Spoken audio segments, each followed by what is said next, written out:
Assalamualaikum warahmatullahi wabarakatuh. Selamat siang teman-teman semuanya. Selamat pagi. Bingung. Ketemu. Assalamualaikum warahmatullahi wabarakatuh. Selamat pagi teman-teman semuanya. Senang sekali ketemu lagi di pembahasan kita mengenai pengembangan organisasi, khususnya terkait diagnosa organisasi gitu ya. Jadi dalam session kali ini ada dua hal penting yang akan kita bahas. Yang pertama adalah diagnosa organisasi secara umum. Yang kedua adalah mengenai bagaimana sih caranya kita mendiagnosa melalui pendekatan open system yang dijelaskan di Cummings and Worley gitu ya, yang ada di level organisasi. Oke, nah sebelum kita beranjak lebih jauh gitu ya mengenai diagnosa organisasi gitu ya, kita perlu tahu dulu nih kenapa sih, apa sih pentingnya gitu ya proses diagnosa itu di dalam pengembangan organisasi. Karena kemudian basisnya kita adalah Cummings and Worley, bukunya Cummings and Worley gitu ya. Di situ dijelaskan bahwa dalam melakukan pengembangan organisasi itu ada 4 tahapan secara umum. Yang pertama adalah entering and contracting gitu ya, pada saat kita masuk, kemudian kita membuat komitmen.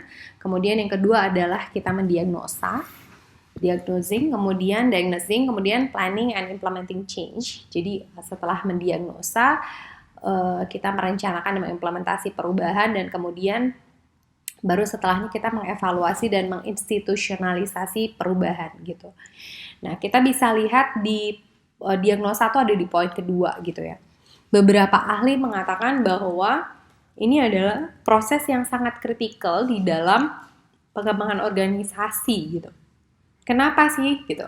Kenapa kok bisa dibilangnya kritis? Kenapa dibilangnya sangat penting sekali gitu ya? Karena kemudian diagnosa ini akan sangat menentukan perubahan apa yang kemudian akan kita rencanakan, perubahan mana yang akan kita eksekusi gitu ya. Kemudian fokus kita tuh mau di mana gitu. Problemnya organisasi tuh apa? Gitu kan ya sebelumnya.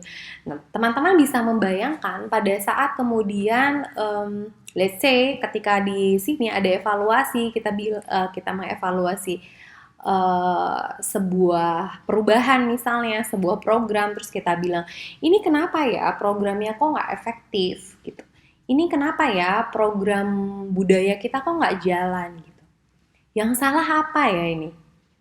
Nah, yang salah itu bisa jadi yang di sini gitu ya, pada saat kita merencanakan dan mengimplementasi perubahannya, atau bisa jadi kemudian nariknya itu sampai ke sini. Bisa jadi kemudian perubahan itu menjadi tidak efektif, menjadi nggak ada pengaruhnya ke efektivitas organisasi, itu lebih karena kemudian diagnosanya salah gitu. Pemahaman organisasi mengenai masalahnya tuh salah. Jadi masalahnya di A, yang ditembak yang di B gitu ya, nggak tepat. Akhirnya yang dilakukan programnya juga bukan program yang tepat. Katakanlah ketika kita bicara tentang masalah komunikasi gitu ya. Masalahnya apa? Masalah komunikasi. That's one point, masalah komunikasi. Tapi bisa terbayang nggak sih sebetulnya masalah komunikasi itu bisa macam-macam loh. Apakah kemudian sistemnya, ya? Apakah kemudian terkait dengan skill orang-orang di dalamnya, skill komunikasinya, gitu ya? Ataukah kemudian terkait dengan leadership-nya, yang mananya? Leadership itu artinya leader communication-nya, yang mana? Gitu ya. Apakah terkait dengan budaya organisasinya, budaya komunikasi di dalam organisasinya gitu, yang mana? Sama-sama problemnya komunikasi gitu ya, tapi kemudian pada saat kemudian itu ditranslasikan menjadi problem, kemudian didetailkan, itu akan berbeda. Nah, masalah yang kelihatannya sama itu pada akhirnya nanti karena kemudian berbeda tadi ya, misal kalau skill komunikasinya yang nggak bagus di anggotanya, berarti yang di intervensi anggotanya gitu kan, gimana mengupgrade skillnya. Kalau yang bermasalah dengan sistem komunikasinya yang belum ada nih, jalur komunikasinya belum ada nih, kita nggak tahu nih harusnya lapor ke siapa, saya kemudian harus koordinasi dengan siapa dan seterusnya, maka kemudian yang dibuat adalah jalur komunikasinya gitu. Kalau kemudian yang problem adalah skill komunikasinya, tapi karena kita ngomonginnya hanya masalah komunikasi dan sangat general, terus akhirnya yang dibikin program perubahannya itu adalah program tadi tuh pembuatan jalur komunikasi, akhirnya nggak selesai masalahnya gitu. Itu yang kemudian menyebabkan intervensinya menjadi tidak efektif gitu ya. Jadi pemahaman mengenai permasalahan organisasi itu diperolehnya dari tahapan ini, dan itu menjadi sangat penting sekali karena akan menentukan keberhasilan dari tahapan-tahapan yang selanjutnya gitu ya. Nah, selanjutnya kemudian kita bertanya lah, terus kemudian diagnosa sendiri itu apa? Kalau tadi kita sudah bicara tentang, oh ternyata penting ya diagnosa. Oke, terus kalau gitu diagnosa itu apa ya? Gitu ya. Atau kemudian diagnosa itu gimana caranya? Nah, kalau itu nanti kita bicaranya selanjutnya. Diagnosa itu apa? Gitu. Yang pertama, diagnosa itu katanya process of understanding how the organization is currently functioning. Jadi proses memahami mengenai kondisi kita, kondisi organisasi itu saat ini berfungsinya seperti apa sih gitu. Karena itu penting sekali untuk menentukan titik awal. Untuk memahami kondisi awal gitu ya. Kita saja yang di level personal, sebagai individu, sebagai pribadi, kita perlu tahu kan, perlu mengenal diri kita kan. Kita tuh lebihnya di mana sih, kurangnya di mana sih, sebelum kita kemudian bisa merencanakan kira-kira kita mau membuat perubahan apa terhadap diri kita, atau kita mau membuat rencana hidup yang seperti apa gitu. Nah, diagnosa itu persis kayak begitu sebetulnya, tapi dalam konteks di organisasi. Jadi perlu memahami kira-kira saat ini bagaimana sih keberfungsian di dalam organisasi itu gitu. Nah, kemudian itu untuk apa gitu ya? Informasi-informasi itulah yang kemudian sangat penting sebagai bahan untuk mendesain intervensi perubahannya, untuk mendesain program-program perubahan yang akan dilakukan di organisasi ya. Terus kayak tadi juga kalau di level individu misalnya let's say kayak saya ini prokrastinate nih gitu ya. Saat ini saya prokrastinate, buktinya apa? Oh, buktinya banyak banget tugas yang numpuk gitu. Tugasnya tuh judulnya urgent semua gitu ya. Jadi itu indikasi kalau saya prokrastinate. Maka kemudian saya membuat program-program untuk diri saya, gimana sih caranya supaya saya nggak prokrastinate lagi gitu ya. Nah, itu kan didapatnya ya setelah tadi tuh kita tahu kondisi kita di awal gitu. Di organisasi juga seperti itu. Kalau tadi kita bicara tentang masalah komunikasi, kita clarify masalah komunikasinya yang mana gitu. Karena ketika kita bicara komunikasi itu banyak sekali urusannya dan berbeda-beda gitu ya. Dan ketika kemudian kita mendapatkan kejelasan mengenai oh ternyata masalah komunikasinya adalah masalah skill komunikasi dari anggota organisasinya. Nah, baru kita kemudian bisa membuat rencana perubahan yang tepat. Gimana sih caranya mengupdate. Nah, menariknya biasanya kan kita selalu paling gampang itu menganalogikan proses OD practitioner, hubungan antara OD practitioner dengan organisasi atau dengan dalam hal ini kalau di bukunya Cummings dia bilang client member atau client system gitu ya. Itu seperti dokter dengan pasien gitu. Nah, tapi ada bedanya nih gitu ya di dalam proses diagnosanya terutama. Kalau misalnya di dalam hubungan antara dokter dengan pasien pada saat mendiagnosa, posisi dokter itu sebagai orang yang paling ahli itu dalam melakukan diagnosa, dalam menentukan problemmu ada di mana sih gitu ya dengan berbagai tools yang kemudian dia punya gitu. Nah, tapi kalau misalnya di dalam pengembangan organisasi, terutama dalam proses diagnosanya, OD practitioner ya, baik OD practitioner yang internal maupun eksternal ya, konsultan gitu, atau kemudian kita sebagai orang OD practitioner yang internal, dan client system kita itu posisinya tuh setara gitu. Karena kemudian sesungguhnya yang paling bisa merasakan, yang paling apa ya, bisa memberi informasi yang valid gitu tentang permasalahan yang ada di organisasi, itu adalah justru si klien kita ini gitu, orang-orang di dalam organisasi ini gitu ya. Jadi kalau misalnya nanti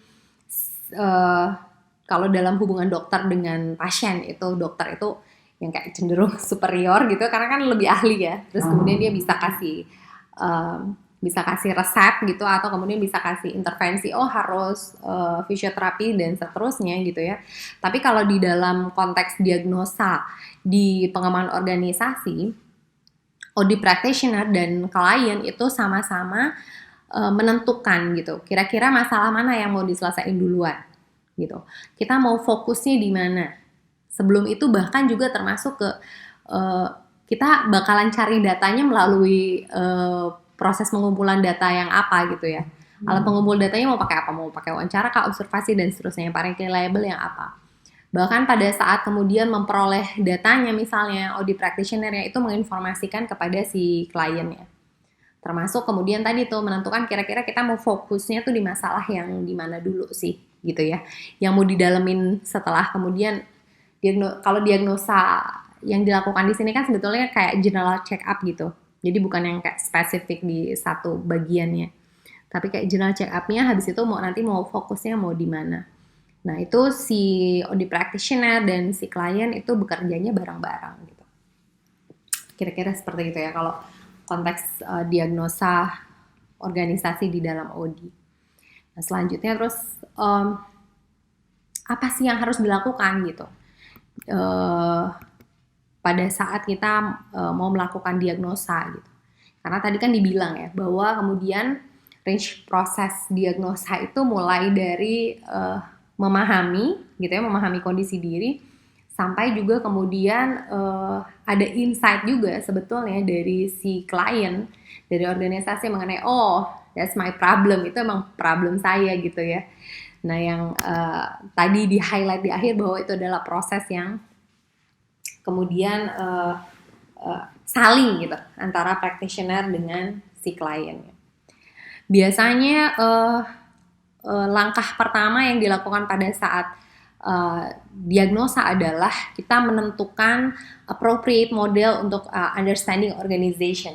Nanti ada yang disebut dengan diagnostic model, gitu ya. Banyak sekali pilihannya yang bisa diambil, gitu ya. Karena kenapa harus pakai diagnostic model, gitu ya? Nanti ada penjelasannya juga di belakang, gitu.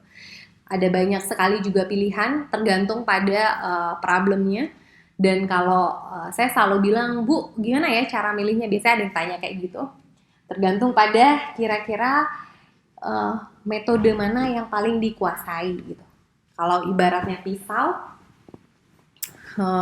golok itu yang bentuknya golok tuh ya biasanya kan lebih dahsyat ya untuk bisa memotong. Tapi percuma kalau kemudian kita tidak ahli memegang golok, yang ada malah kita yang terluka gitu. Jadi prinsipnya memilih diagnostic model tuh juga seperti itu.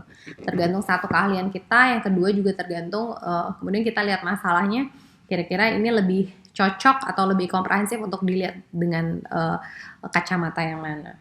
Ya, setelah kemudian kita memilih appropriate diagnostic modelnya, kita menggather datanya gitu ya, mencari datanya, mengumpulkan data. As usual seperti yang teman-teman lakukan pada saat skripsi, pada saat riset gitu ya. Mencari data yang kemudian lagi-lagi tapi rivernya adalah tahap yang pertama tadi gitu ya, berdasarkan diagnostic model yang kita pilih. Setelah itu kita menganalisis data, lagi-lagi prinsipnya itu ada juga yang prinsipnya di tahap pertama ini ya teman-teman ya, karena setiap diagnostic model itu akan punya cara menganalisa yang berbeda-beda. Itu yang kemudian harus dipahami, itu yang kemudian harus dimengerti. Nah, tahapan yang paling akhir dari diagnosing adalah kita memberikan informasi umpan balik mengenai problem kepada klien. Gitu. Itu yang kemudian menjadi titik krusial gitu ya. Karena tadi asumsinya bahwa si OD practitioner itu bukan orang yang paling ahli mengenai organisasi, karena kemudian paling ahli mengenai problem di dalam organisasi, karena kemudian sebetulnya yang paling tahu, yang paling merasakan gitu ya, dan informasinya itu datangnya dari klien. Maka kemudian setelah proses analisa, penting sekali untuk kemudian kita mengkomunikasikan mengenai hasilnya gitu. Apa yang kemudian melalui proses diagnosa yang kita lakukan, ini hasilnya tuh seperti apa? Kira-kira apakah ini sesuai gitu ya? Apakah kemudian ini masuk akal? Apakah kemudian ini yang akan memang menjadi fokus dari organisasi ke depannya gitu ya. Itu yang kemudian perlu dikomunikasikan dengan organisasi. Nah,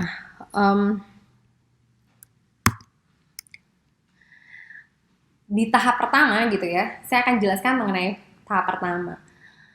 Kenapa sih kemudian di tahap pertama dari diagnosing itu ada choosing appropriate diagnostic model gitu ya? Emang kenapa gitu?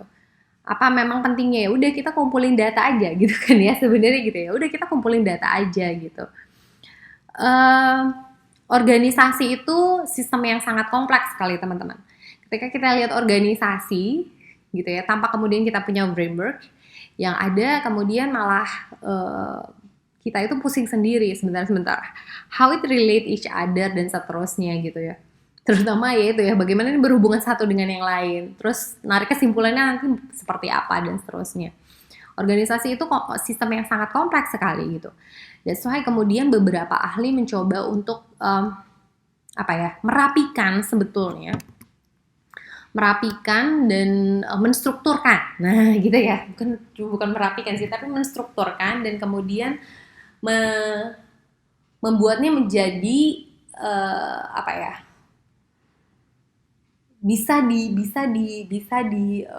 lebih bisa untuk disentuh, lebih bisa untuk dilakukan sesuatu terhadap data-data yang berserakan itu gitu ya. Karena pola berpikirnya itu mereka tempatkannya tuh melalui diagnostic model tadi. Bayangin gak ya teman-teman ketika masuk ke organisasinya besar banget, ada pabriknya, kemudian ada sistem konsumennya, ada suppliernya, habis itu teman-teman lihat, ini ada terkait juga sama kebijakan pemerintah, di dalam teman-teman lihat leadership sebentar, ini hubungannya satu dengan yang lain kayak gimana ya, gitu kan ya. Pasti terus garisnya banyak banget gitu pada saat kemudian kita tidak punya framework. Nah ini yang kemudian oleh ahli, baik ahli dari sisi riset maupun ahli dari sisi praktis kemudian menyederhanakan, menstrukturkan dalam bentuk diagnostic model. Pilihannya banyak banget teman-teman gitu ya. Kalau teman-teman searching pasti akan lebih banyak dari ini.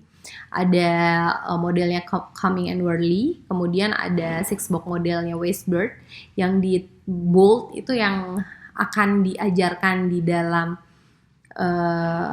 blog ini ya teman-teman ya. Kemudian ada organization dynamic modelnya Kotar, kemudian organization health modelnya Warwick gitu ya. Jadi model organisasi yang sehat itu seperti apa. Kemudian ada first field analysis, kemudian ada Leavitt model, ada 7S McKinsey. Seperti namanya ini memang diturunkannya dari kerjanya konsultannya McKinsey, kemudian ada stream analysis. Dan masih banyak lagi sebetulnya. Dari ini silakan kalau teman-teman mau coba cari, itu banyak banget gitu ya. Nah, terus gimana Bu caranya? Ini kan banyak banget gitu ya. Cara makainya tuh gimana gitu ya? Ya prinsip dasarnya adalah sebetulnya bahwa setiap model itu punya cara pandang yang berbeda-beda gitu ya. Again, kalau cara milih, balik lagi sama yang tadi bahwa pilihlah model diagnostik yang memang kemudian kita sangat kuasai, dan yang kedua kita pikir bahwa itu cukup komprehensif untuk melihat masalah yang dihadapi oleh organisasi gitu. Dan ada 2 prinsip dasar yang sebetulnya harus dimiliki ya, terutama karena nanti mungkin teman-teman akan belajar lebih dari satu model gitu. Yang pertama prinsip dasarnya adalah bahwa setiap model diagnosis itu punya filosofi, punya prinsip, dan punya komponennya masing-masing gitu ya. Jadi kalau teman-teman lihat let's say paling gampang nanti membandingkan antara open system dengan 6-box gitu. Komponennya tentu akan beda-beda ya. Kalau 6-box tentu ada 6 gitu. Kalau modelnya Kumeng and Worley, open system itu kalau teman-teman baca di beberapa buku itu yang paling common gitu ya. Di beberapa buku tuh pasti selalu nyebutnya open system. Cuma cara mereka menyajikannya beda-beda nih gitu ya. Nah, yang saya jelaskan di sini yang disajikan di Kumeng and Worley gitu ya. Itu juga beda tuh. Bahkan kalau teman-teman lihat buku edisi tahun 2015 misalnya dengan buku edisi sebelumnya, cara menyajikan, bukan caranya, filosofi dan hubungan antar komponennya itu juga berbeda gitu ya. Jadi berbeda antara satu dengan yang lainnya. Nah, itu yang kemudian harus dipahami gitu. Yang kedua adalah mastering di diagnostic modelnya. Pahami komponennya, cara kerjanya gimana, dan bagaimana kemudian satu dengan lain tuh saling berhubungan. Again, sesimpel si open systemnya Kumeng and Worley itu ada dua jenis tuh yang saya temuin ya. Saya nggak tahu kalau versi tambah lamanya juga gitu, apakah kemudian berbeda. Nah, itu akan berbeda, teman-teman pakai yang mana dan teman-teman lebih cocok yang mana gitu ya. Seperti itu. Kalau tadi kita sudah bercerita banyak tentang diagnosis dan kemudian model-model diagnosanya.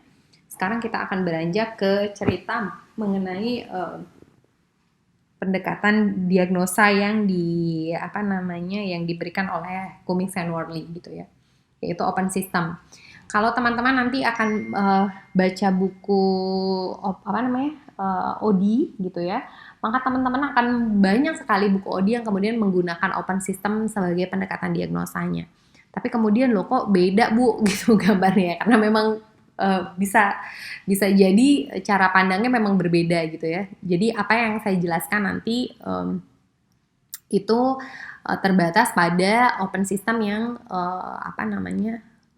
perspektifnya Kumeng and Worley gitu ya. Nah, tapi sebetulnya filosofi dasarnya itu hampir sama sih teman-teman, bahwa organisasi itu isinya itu kan merupakan sistem-sistem yang kompleks gitu ya, kalau tadi saya jelaskan di awal. Dan kemudian sistem-sistem yang kompleks di dalam organisasi sendiri itu tidak pernah bisa lepas dari lingkungan gitu. Selalu ada pertukaran antara apa yang di dalam organisasi dengan yang di luar gitu ya. Contoh paling sederhana atau analogi paling sederhana adalah kita let's say sebagai individu itu tidak akan pernah bisa lepas dari faktor lingkungan. Kita tuh organisme yang sangat terbuka gitu. Begitu kita masuk sebagai individu, kita masuk dalam suatu keluarga, tentu pengaruh keluarga sangat besar sekali pada kita. Pun kalau keluarga itu let's say hidupnya di sebuah masyarakat, maka kemudian dia akan sangat dipengaruhi masyarakat tersebut dan seterusnya gitu ya. Masyarakat dipengaruhi negara dipengaruhi oleh masyarakat dunia gitu, lingkungan yang lebih luas lagi. Dan selalu ada pertukarannya gitu ya. Kita tuh memberi energi, dan tanda kutip energi juga kepada lingkungan keluarga gitu ya. Let's say dalam satu keluarga ada ayah, ibu, anak gitu. Salah satu aja anaknya bete, pasti suasana rumah jadi gak enak gitu kan ya. Jadi ada pertukarannya. Organisasi pun persis seperti itu.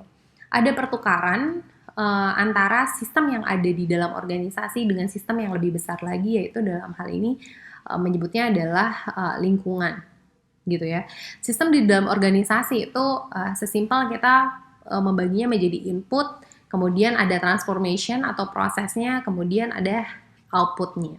Ini adalah sistem yang terjadi di dalam organisasi.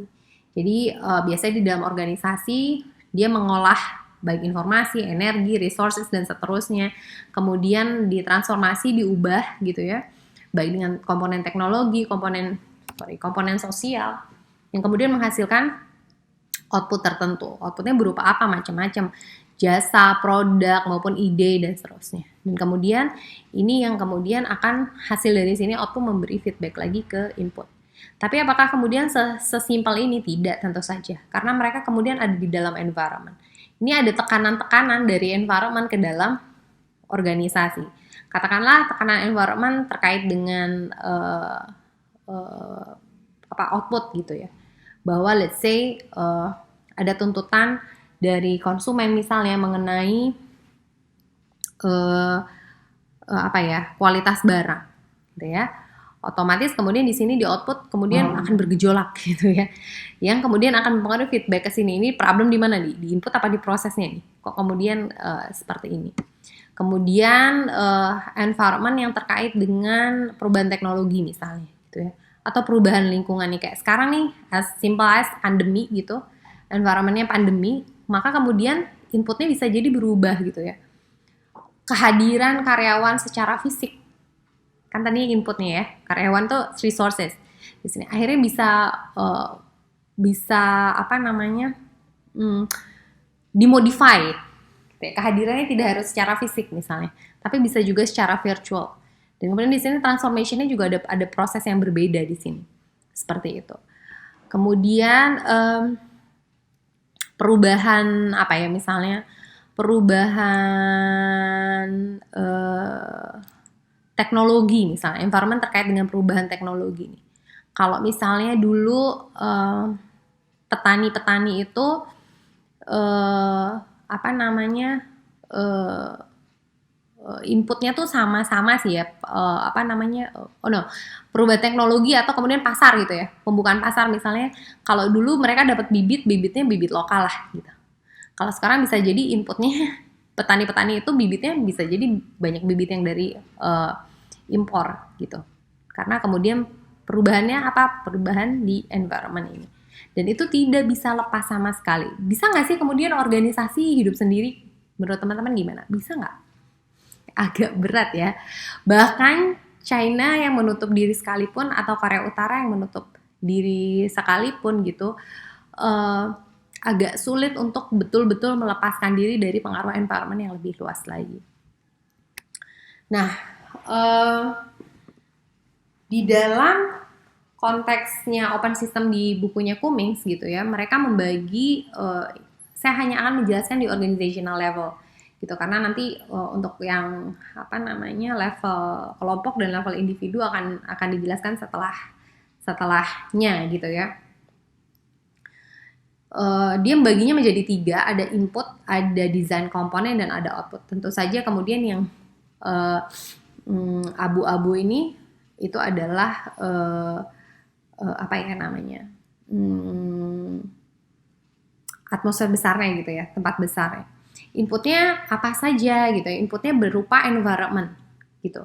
Jadi organisasi ini gitu ya, sebagai sebuah organisasi itu tidak pernah lepas dari environment gitu.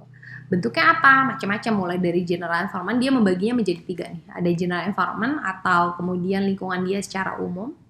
Kemudian ada task environment gitu ya, lingkungan terkait dengan lingkungan yang di bisnisnya seperti apa. Kemudian ada enacted environment.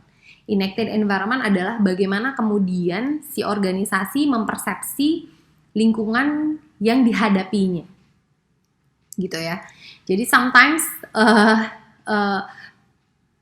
let's say perusahaan IT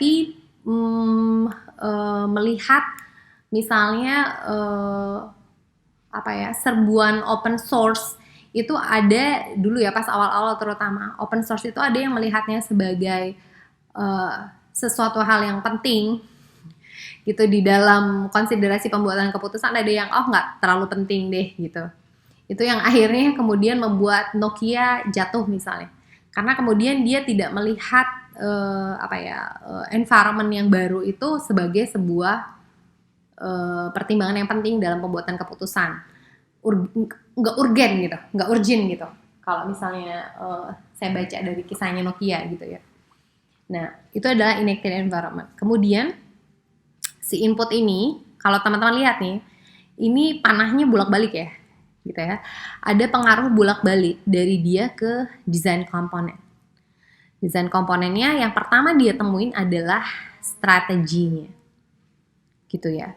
Maka kemudian dari sini teman-teman bisa membaca apa sebetulnya dari big picture ini, bahwa kemudian strategi itu kalau berdasarkan open system Cummings and Worley, strategi itu harus bisa menjawab tantangan-tantangan yang ada di 3 environment ini, gitu kan ya.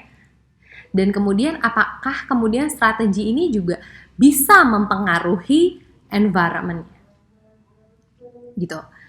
Banyak sekali keputusan dari organisasi gitu ya, atau keputusan itu macam-macam bentuknya, termasuk juga inovasi yang kemudian itu sangat mempengaruhi lingkungan bisnis secara besar. um, Apple ketika pertama kali mengeluarkan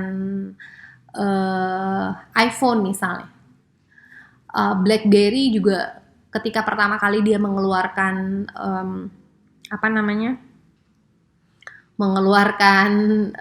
produknya, atau kemudian Linux dengan open source-nya, atau kemudian konsep-konsep sharing ekonomi yang sekarang terjadi seperti yang terjadi di seperti yang kemudian diimplementasi di Gojek, Grab, Maxim, kalau di hotel itu Airbnb dan seterusnya, gitu ya. Strategi-strategi itu yang kemudian membangun atmosfer baru di dalam lingkungan bisnis. Itu kan sangat menarik gitu ya. Padahal sebelumnya strategi mereka itu sebetulnya juga untuk menjawab tantangan dari lingkungan gitu. Bahwa let's say ketika kita bicara tentang sharing ekonomi, di transportasi misalnya, banyak sekali orang yang dulu tidak bisa menjangkau taksi, mobil ya. Banyak sekali daerah di Indonesia yang kemudian transportasinya tuh hanya terbatas sekali di jam-jam tertentu gitu. Tapi kemudian dengan adanya konsep yang dibawa oleh Gojek, oleh Grab, Uber dulu ya, kemudian Maxim gitu, itu kemudian strategi itu membantu menjawab permasalahan yang ada di masyarakat. Sekaligus kemudian itu bisa mengubah gitu ya lingkungan bisnis transportasi. Gak terbayang sama kita dulu bahwa perusahaan transportasi terbesar saat ini justru yang bukan pemilik gitu ya, bukan pemilik kendaraan terbanyak gitu kan ya. Kalau dulu kan let's say Bluebird ya wajar dia punya banyak taksinya gitu. Kalau sekarang enggak, karena kemudian motornya punya masing-masing driver, mobilnya punya masing-masing driver gitu. Nah kemudian selanjutnya kita lihat di desain komponen nih, ada strategi di sini. Strategi itu dia panahnya itu satu arah ke arah kotak di tengah ini, yang isinya tuh teknologi, human resource system, structure, dan manajemen processes. Maknanya apa? Maknanya adalah bahwa apakah kemudian strategi ini bisa diturunkan gitu ya, bisa diselaraskan dengan komponen-komponen yang ada di dalam organisasi. Gitu. Katakanlah kayak tadi ketika kita bilang terkait dengan perusahaan semacam Gojek atau Grab. Dia butuh teknologi yang kayak apa sih gitu. Artinya harus bisa menjangkau ke seluruh rakyat Indonesia gitu ya. Kalau kemudian dia punya visi atau strategi tentang bagaimana transportasi yang kemudian bisa melintasi batas waktu tadi ya. Kalau di Jogja dulu jam 5 itu ya udah harus pulang gitu kalau nggak punya motor atau nggak punya kendaraan pribadi. Gitu. Nah, jadi teknologinya harus yang seperti apa? Kemudian bagaimana kemudian dia mengatur human resource systemnya? Apakah semua driver mau dijadikan karyawan tetap misalnya? Seperti apa dia mengaturnya? Kemudian gimana dia membagi tugasnya? Gitu ya, pembagian tugasnya gimana? Hubungan antara peran-peran itu seperti apa? Dan kemudian manajemen proses apa yang kemudian dibutuhkan di dalam organisasi. Gitu. Jadi strategi ini kemudian harus diimplementasikan dengan sangat cantik gitu ya. Dan diimplementasikan secara komprehensif ke dalam komponen-komponen ini. Yang akhirnya komponen-komponen ini yang harusnya bisa membangun sebuah culture. Gitu ya. Harusnya bisa membangun sebuah culture. Culture di sini tidak sekedar culture yang kemudian cuma ditempel-tempel dan jadi jargon. Tapi kemudian apa sih yang terbentuk? Kebiasaan apa yang terbentuk? Budaya apa yang terbentuk dari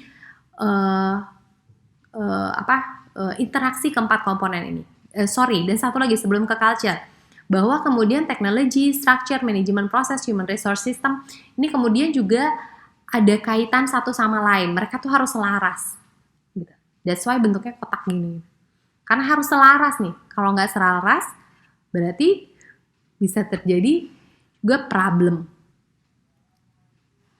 Gitu ya. Nah, kemudian keselarasan ini akan membentuk culture. Let's say kita bisa lihat bahwa hampir kalau paling gampang mungkin kita lihatnya Grab sama Gojek gitu. Kita bisa lihat bahwa untuk startup seperti itu, culture yang terbentuk tuh adalah flexibility, gitu kan ya. Kemudian change itu sesuatu hal yang sangat biasa, gitu. Dan kemudian mereka cepat beradaptasi dan seterusnya. Karena kemudian itu terbangun dari interaksi keempat komponen ini. Dan culture ini yang pada akhirnya nanti akan membangun output apa yang kemudian akan didapatkan oleh organisasi. Ukurannya apa? Gitu ya. Ya ukurannya macam-macam. Kalau dari sisi organisasi, ukurannya ya kinerja, produktivitas. Gitu ya.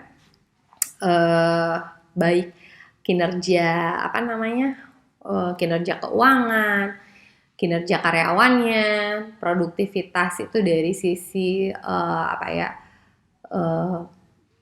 produk dan jasa yang dihasilkan, trennya seperti apa, meningkatkah atau seperti apa gitu. Kemudian jangkauan pasar dan seterusnya. Dan kemudian juga stakeholder satisfaction. Ketika kita bicara stakeholder satisfaction, itu juga range-nya sangat luas sekali. Karena stakeholder di dalam organisasi gitu ya, seperti teman-teman sudah belajar, bahwa itu sangat banyak. Mulai dari investor, konsumen jelas gitu ya. Dan bahkan yang paling utama itu adalah karyawan di dalam organisasi itu sendiri. Gitu. Apakah kemudian mereka happy dengan pekerjaannya? Apakah mereka merasa sejahtera dengan pekerjaannya? Apakah kemudian karyawan merasa puas gitu dengan pekerjaannya? Dari sisi konsumen tentu saja peningkatan konsumennya gimana? Konsumennya loyal atau tidak gitu ya. Dan kemudian dari sisi investor misalnya berapa investasi yang didapatkan tahun ini dibandingkan dengan tahun sebelumnya misalnya seperti itu. Kalau teman-teman ngikutin Tokopedia misalnya salah satu yang paling menarik ya termasuk Gojek juga sih ya. Kemarin sudah ada yang menaruh investasi lagi ya kalau teman-teman rajin buka yang kayak gitu investasi mereka tuh tiap tahunnya itu naik terus gitu ya. Nah itu ukurannya dari situ keberhasilannya.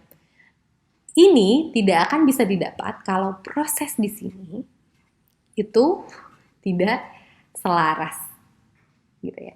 Atau kemudian berjalannya itu nggak pas. Kira-kira seperti itu gitu ya. Nah jadi setiap modal itu biasanya ada gambarnya sih teman-teman gitu ya. Ada skematiknya, ada frameworknya. Seperti tadi yang saya jelaskan sebelumnya, prinsip dasarnya adalah pahami framework itu. Bagaimana kemudian komponen-komponen ini saling bekerja. Komponen ini isinya apa aja, gitu ya. Pertama kali itu komponen ini isinya apa aja, dan kemudian ini kerjanya gimana. Kemudian gimana satu dengan yang lain itu saling terkait. Dan filosofi dasarnya apa gitu. Kayak misalnya open system ya filosofi dasarnya terkait dengan bagaimana kemudian antara satu sistem dengan sistem lain itu saling terkait, satu, dan yang kedua adalah ternyata sistem di dalam organisasi itu erat kaitannya dengan lingkungan. Gitu. That's why. Gitu ya. Kemudian ada 2 poin penting di dalam open system yang teman-teman harus pahami. Dalam bukunya Cummings, dia cerita tentang alignment. Sebetulnya alignment itu adalah titik diagnosanya. Bagaimana kemudian kita bisa melihat apakah kemudian organisasi ini bermasalah atau tidak, atau organisasi ini perlu improvement-nya di mana, gitu ya. Yang pertama adalah apakah kemudian strategi organisasi itu fit dengan inputnya, gitu ya. Kita lihat nih, balik lagi ke sini. Apakah strategi fit dengan inputnya, ya? Jelas sekali bahwa di sini kemudian ada panahnya nih memang. Panah yang ke arah sini. Set. Gitu ya. Bahwa strategi itu harus bisa menjawab tuntutan-tuntutan lingkungan yang 3 hal ini. Gitu ya. Artinya kalau dia fit, oke organisasinya. Gitu. Terus yang kedua, apakah desain komponennya fit satu sama lain untuk bisa mensupport strategi. Balik lagi ke sini. Again, kita bisa lihat bahwa strategi itu, ini tanda panahnya satu ke arah sini, itu diturunkan ke dalam desain komponen yang lain. Ditranslasikan, dijuantahkan, gitu ya. Itu di dalam komponen-komponen desain komponen yang lain, yang 4 ini. Kalau kemudian ada strategi yang kemudian tidak dijuantahkan, nah, berarti kan udah nih missing link nih di sini. Padahal kan kita lihat linknya di sini linkage nggak gitu ya, bagus nggak nih linkage-nya. Nah begitu di sini nih, ini ada missing link apa nggak nih? Gitu. Ini dijuantahkan nggak nih di desain komponen ini? Kalau tidak, ya berarti potensi problemnya itu juga ada di sini. Termasuk dari sini, apakah kemudian itu membentuk culture nggak? Menjadi sebuah kebiasaan nggak? Menjadi sebuah rutinitas nggak?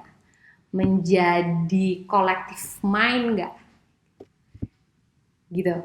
Kalau misalnya kemudian desain komponen ini hanya berlalu begitu saja, tidak menjadi culture, tidak menjadi kebiasaan, ya itu juga jadi agak berat bagi organisasi.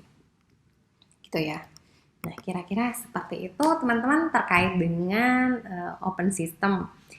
Selanjutnya teman-teman nanti bisa membahas sebuah kasus dengan sudut pandang open system ini. Seperti itu. Terima kasih banyak. Sampai ketemu di pertemuan selanjutnya. Wassalamualaikum warahmatullahi wabarakatuh.